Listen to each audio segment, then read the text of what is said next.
Partie en pleine santé rejoindre des amis en Corse en juillet 2020 pour passer des vacances, Astrid est revenue le 8 décembre 2020 dans un cercueil scellé. Elle avait été assassinée. En effet, Astrid a été séquestrée dans sa chambre du Calvi Hotel à partir du 30 octobre 2020 vers minuit, le temps de préparer son exécution. Elle en a été extraite le 2 novembre 2020 vers 4 heures du matin pour être conduite à 200 km de là, à Propriano, où elle a été éventrée. Son corps sans vie a été ramené le 3 novembre 2020 vers 3 heures du matin sur le parking déserté car fermé du Calvi Hotel où il a été caché. Il y a séjourné pendant 2 jours avant d'être aspergé et brûlé dans la soirée du 5 novembre 2020 avec le carburant et les combustibles que ses amis avaient eu la cruauté de lui faire acheter le 30 octobre vers 18 heures.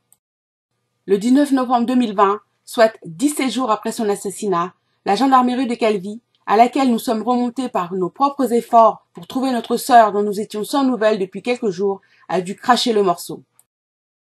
Nous prenant pour des noirs à bananes, le gendarme enquêteur nous a déclaré qu'Astrid, présentée comme une femme isolée, dépressive, voire carrément folle, s'était suicidée par immolation sur le parking du Calvi Hotel. Ils ont cherché à nous faire croire en la solitude d'Astrid, alors que nous savions qu'elle était partie rejoindre des amis sur l'île.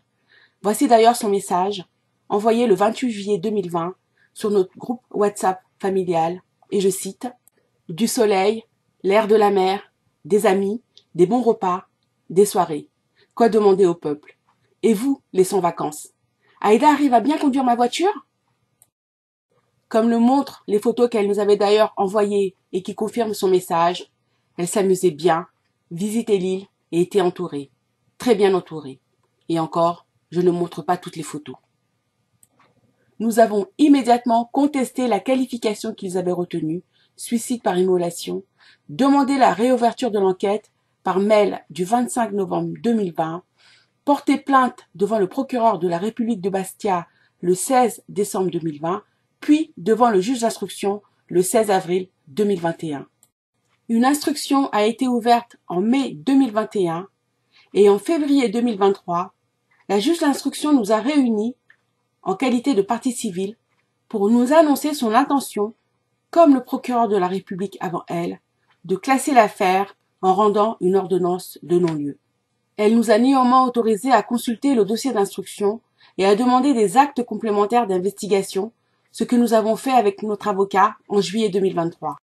Cette possibilité n'a été offerte que pour respecter le code de procédure pénale, puisque dans la réalité, par une ordonnance du 7 septembre 2023, elle a rejeté toutes nos demandes. Depuis ces derniers actes de procédure, le dossier de notre sœur Astrid est bloqué et l'ordonnance de non-lieu, annoncée depuis février 2023, tarde à venir. Les différentes vidéos que j'ai faites dans lesquelles j'ai contesté la qualification de suicide par immolation, reconstituées en m'appuyant sur le dossier d'instruction lui-même, le scénario probable de l'assassinat d'Astrid et dévoiler leurs mensonges pour étouffer l'affaire, ils sont peut-être pour quelque chose. Qui sait? Visiblement, les autorités judiciaires changent de stratégie et jouent la montre, espérant qu'avec le temps, notre colère contre leurs procédures bâclées et surtout le chagrin d'avoir perdu notre sœur dans des conditions aussi effroyables s'apaise. Mais une nouvelle fois raté. Nous ne lâcherons jamais l'affaire, car la blessure causée par la disparition de notre sœur n'est pas près de se refermer. Et elle ne le sera jamais tant qu'il n'y aura pas eu vérité et justice pour Astrid. De plus, la consultation du dossier d'instruction nous a confortés. Nous avons bien eu raison de douter des mensonges assénés par le gendarme qui nous avait annoncé sa mort par téléphone. Notre détermination et notre exigence de justice en sont sorties grandies face à tant de mépris et aussi, il faut le dire, tant de racisme. Donc, pour faire bouger le dossier d'Astrid, il n'y a maintenant qu'une seule solution. Ce n'est pas par la médiatisation qu'on pourra le faire, car malgré de nombreuses démarches et un contact avec un journaliste célèbre, désormais aux abonnés absents, mais dont je ne révélerai pas le nom, nous sommes toujours au point mort. Silence radio. Ce qui fera bouger le dossier sera la révélation du bénéficiaire de la mort d'Astrid. Même si c'est la Corse, et même si on pense tout de suite à la mafia, nous sommes persuadés que l'assassinat d'Astrid n'est pas mafieux. Les mafiosi ont un code d'honneur et je ne vois pas pourquoi ils tueraient une petite et gentille femme comme Astrid qui n'a nui aux affaires de personne pendant son séjour sur leur île. Non, non, ce crime est crapuleux, motivé par l'appât du gain, et c'est ce que nous avons affirmé dès le début de cette histoire, et je vous renvoie à mes précédentes vidéos. Durant son séjour de 4 mois, Astrid a dépensé par carte bleue et chèque 30 000 euros, dont 24 000 euros en frais d'hébergement, et le reste en médicaments homéopathiques et aussi en alimentation pour, semble-t-il, nourrir tout un régiment. Elle a aussi lâché 7 500 euros en liquide sans qu'on sache à quoi cela a servi puisqu'Astrid ne se droguait pas. Et enfin, poussée par on ne sait qui, elle a cassé son PEL qui contenait ses économies patiemment constituées par une gestion très rigoureuse de ses petits revenus. Tout enquêteur sérieux, réellement désireux de faire éclater la vérité, aurait donc suivi, en priorité, la piste de l'argent. Qui avait intérêt à ce qu'Astrid meure pour ne pas lui rendre son argent, ou encore qui a tiré un profit financier de sa mort. Ils sont certainement très nombreux à avoir profité de l'argent d'Astrid, mais le plus gros bénéficiaire est sans conteste le Calvi Hotel, pris en la personne de sa gérante à l'époque de l'assassinat d'Astrid, Marie-Françoise Savelli. Oui, le Calvi Hotel a bénéficié et conservé un règlement pour nous injustifiable. Quand nous avions appris de la bouche même du gendarme qui nous avait annoncé sa mort au téléphone qu'Astrid avait effectué un règlement de 8 500 euros le 14 octobre 2020, soit 20 jours avant sa mort, nous avons naturellement demandé des comptes à celui que nous croyons être le gérant de l'hôtel Calvi, Jean-Baptiste Savelli. Par un courrier du 23 décembre 2020, nous avions demandé le remboursement du solde non utilisé de sa réservation pour la période du 6 novembre 2020, lendemain officiel de son décès, jusqu'en janvier 2021, date à laquelle Astrid nous avait dit vouloir revenir à la maison. Je vous en fais la lecture.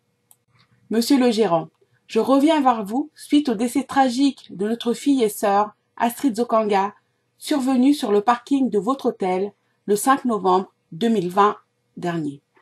D'après les informations communiquées par la gendarmerie, Astrid Zokanga avait réservé et payé d'avance sa chambre jusqu'en janvier 2021.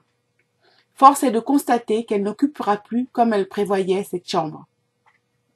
Aussi, je vous remercie de bien vouloir nous faire le détail de son compte client depuis son arrivée dans votre établissement jusqu'à son décès le 5 novembre 2020, dans des circonstances dont nous avons demandé l'élucidation.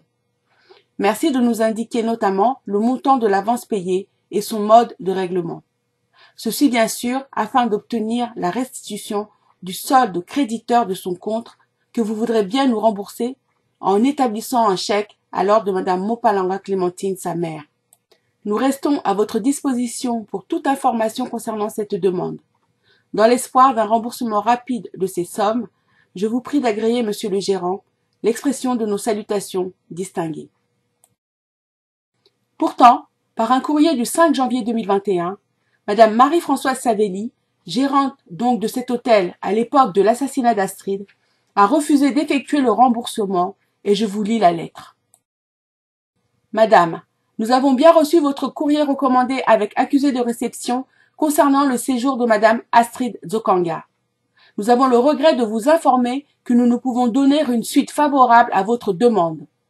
En effet, le décès de votre fille, que nous déplorons, ne justifie pas d'un remboursement des sommes versées pour le séjour qui avait été réservé et payé. Nous vous prions d'accepter, madame, nos cordiales salutations ainsi que nos condoléances attristées. Ce refus nous avait semblé très étrange et par un mail du 14 janvier 2021, nous lui avions exprimé notre mécontentement et je vous en fais la lecture. Bonjour. Nous accusons réception de votre lettre du 5 janvier 2021 par laquelle vous refusez de nous communiquer les informations sur le séjour de notre sœur dans votre hôtel et le remboursement du trop perçu de sa réservation.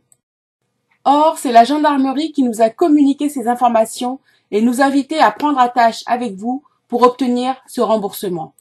En effet, par lettre du 5 janvier 2021, vous répondez « Nous avons le regret de vous informer que nous ne pouvons donner une suite favorable à votre demande En effet, le décès de votre fille que nous déplorons ne justifie pas d'un remboursement des sommes versées pour le séjour qui avait été réservé et payé. Votre refus de remboursement n'a aucun fondement légal ni contractuel car le service réservé, occupation d'une chambre, n'a pas pu être utilisé pour des raisons indépendantes de la volonté d'Astrid Zokanga. De plus, sur le plan moral, vous conservez l'argent du sang. En effet, nous sommes intimement persuadés, et une enquête sérieuse le confirmera, que notre sœur, occupant une chambre dans votre établissement, y a été assassinée, enroulée dans vos draps, puis transportée de nuit sur votre parking où elle a été brûlée pour effacer les traces de ce crime odieux. Nous vous laissons la responsabilité de votre décision dont nous prenons acte, bien que nous la trouvions incompréhensible et scandaleuse, et vous informons qu'elle sera versée au dossier pénal. À cette époque, donc, en janvier 2021, nous étions au tout début de cette affaire et ne connaissions que la version des gendarmes. L'ayant immédiatement contestée, nous avions priorisé la rédaction des plaintes pour que justice soit rendue à Astrid et laissé de côté les considérations bassement matérielles, comme l'exercice de recours pour obtenir le remboursement de cet argent que même le gendarme en charge de l'enquête nous avait encouragé à demander en nous donnant cette information. C'est dire si, pour lui aussi, qui n'avait pourtant pas brillé pour son zèle dans l'élucidation de cette affaire, il était normal qu'on bénéficie du remboursement de cet argent. À ma très grande surprise, j'ai découvert dans le dossier d'instruction une autre justification pour son refus de remboursement. En effet, dans sa déposition du 15 janvier 2021, Madame Marie-Françoise Savelli déclare à l'enquêteur, et je cite, « J'ai répondu en expliquant que cela n'était pas possible. En effet, d'une part, un hôtel n'a pas à rembourser une facture acquittée pour un séjour déjà débuté, et d'autre part, même si je le voulais, je ne peux rembourser sa famille puisque la cliente est décédée. » Devant les enquêteurs, Marie-Françoise Savelli a donc tiré prétexte de la mort d'Astrid pour justifier son refus de remboursement à la famille. On peut alors, sans risquer de se tromper, supposer que du vivant d'Astrid, Marie-Françoise Savelli a dû faire preuve du même aplomb pour lui refuser catégoriquement ce remboursement, alors que la pauvre réclamait simplement son argent pour, elle me l'avait dit au téléphone, quitter Calvi et continuer tranquillement son séjour à un autre endroit de l'île. Et j'imagine très bien Madame Marie-Françoise Savelli répondre à Astrid. « Mais ma pauvre dame, je ne peux pas vous rembourser, car vous avez déjà débuté votre séjour et que la facture est acquittée. » Je le rappelle, ce qui rend son refus d'autant plus inacceptable que notre demande de remboursement en qualité d'héritier d'Astrid était légitime et concernait bien la partie non utilisée de sa réservation, pour nous à l'époque, du 6 novembre 2020 au 31 janvier 2021. Mais avec ce que nous avons compris des événements qui ont conduit à la mort d'Astrid, le remboursement devrait concerner la période finissant le 1er février 2021 et commençant au plus tôt le jour de sa séquestration, soit le 30 octobre 2020 à minuit, ou en tout cas le 3 novembre 2020, car Astrid n'était plus dans sa chambre, mais morte et planquée sous les buissons du parking du Calvi Hotel, soit 91 jours au total, 28 jours de novembre 2020, 31 jours de décembre 2020, 31 jours de janvier 2021 et 1 jour en février 2021. Cette opposition de Marie-Françoise Savelli est d'autant plus injustifiable qu'au cours de son séjour, un hôtelier, dans la même situation, avait trouvé tout à fait normal de procéder au remboursement d'une réservation qu'Astrid n'avait finalement pas confirmée. Sur le plan du droit, la gérante du Calvi Hotel, Madame Marie-Françoise Savelli, a donc absolument tort. Le décès de la cliente est une circonstance impérieuse, un cas de force majeure qui justifie le remboursement à ses héritiers. Et que dire sur le plan moral et spirituel? En refusant de rembourser ce solde, la gérante du Calvi Hotel, Madame Marie-Françoise Savelli, a bien conservé l'argent du sang, l'argent de l'assassinat d'Astrid, dont les commanditaires et exécutants sont bien identifiés, mais protégés par la procédure d'obstruction.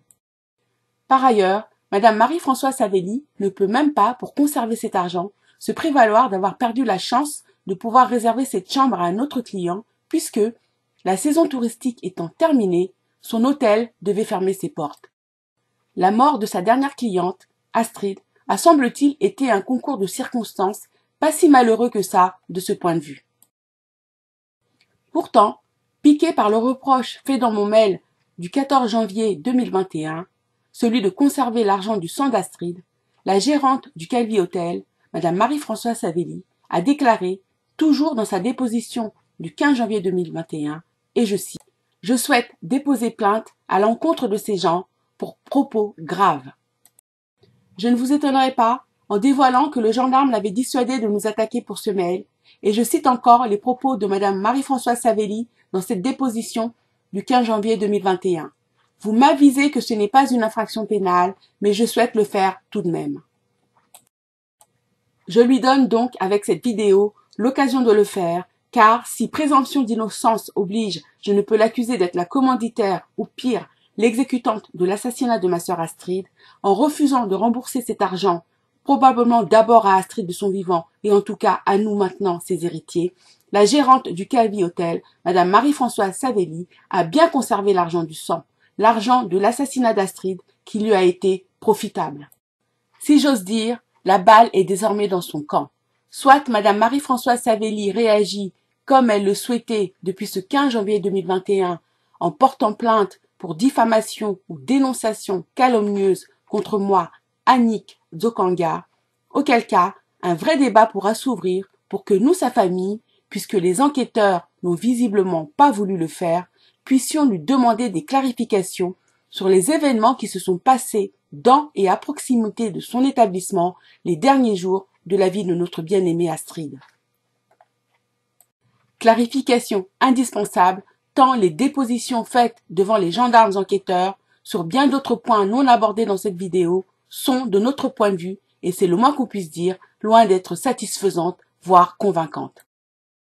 Comme celle de la raison de son appel téléphonique à Astrid le 14 octobre 2020.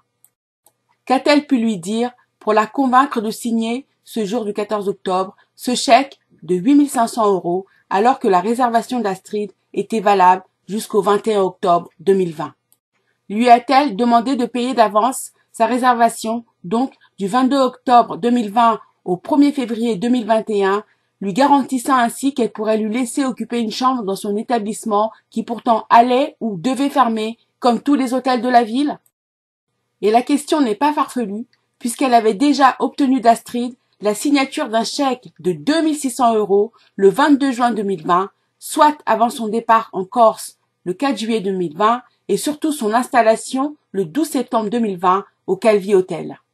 Soit Madame Marie-Françoise Savelli ne réagit pas, et elle portera le reste de sa vie et à la face du monde le poids infamant de notre réprobation pour la rétention abusive de cet argent qui ne lui appartient pas, et partant nos soupçons sur les moyens qu'elle a peut-être mis en œuvre pour obtenir et conserver ce bénéfice indu.